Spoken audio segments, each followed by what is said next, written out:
Welcome to Understand All. I'm your host, Aslekeir Gairleif. Today, we're unpacking a profound Confucian proverb. Before you embark on a journey of revenge, dig 2 graves. Buckle up, because we're about to explore the depths of human nature, history, and the pursuit of justice. Let's dive in. Picture this. You're minding your own business when suddenly someone wrongs you. Maybe they stole your parking spot, or perhaps they took credit for your brilliant idea at work. Whatever the case, you feel that burning desire for revenge bubbling up inside you. But hold on a second. Before you go all John Wick on them, let's consider what our ancient pal Confucius had to say about revenge. Now, who exactly was this Confucius guy? Born in 551 BCE, Confucius was an ancient Chinese philosopher whose teachings have influenced East Asian culture for over 2 millennia. Think of him as the original influencer, dropping wisdom bombs that still resonate today. So, what's the deal with this whole dig 2 graves thing? Well, it's a metaphor, my friends.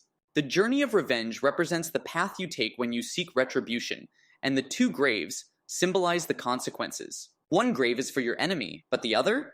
That's for you. Mind-blowing, right? But why is revenge so tempting? It all comes down to our brains.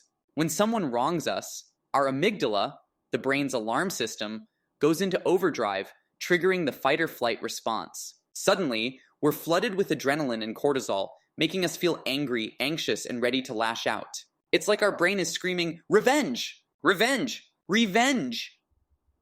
However, Confucius was onto something when he warned against the pursuit of revenge. Revenge has been a hot topic throughout history, and it turns out it's not all it's cracked up to be. In fact, a 2008 study published in the Journal of Personality and Social Psychology found that people who fantasized about revenge actually felt worse than those who didn't. So much for that sweet, sweet satisfaction. But what does this ancient wisdom mean for us today? In the age of social media, it's easier than ever to seek revenge. Got beef with someone? Just subtweet them or post a passive-aggressive status update. But Confucius would probably shake his head at our online antics. After all, the internet is forever, and those digital graves we dig for others can come back to haunt us. So, if revenge isn't the answer, what is? Enter forgiveness. Now, I know what you're thinking. Forgiveness? That's no fun, but hear me out. A 2014 study in the Journal of Health Psychology found that forgiveness was associated with lower levels of depression, anxiety, and stress. It's like a revenge-free diet plan for your mental health. But how can we apply this knowledge in our daily lives? First, take a deep breath when you feel the urge to seek revenge. Remember, it's just your amygdala talking. Second, try to put yourself in the other person's shoes. Maybe they're having a rough day, or perhaps there's more to the story than you realize.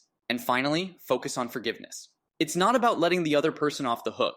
It's about freeing yourself from the burden of anger and resentment. Revenge and forgiveness aren't just personal issues. They have global implications too.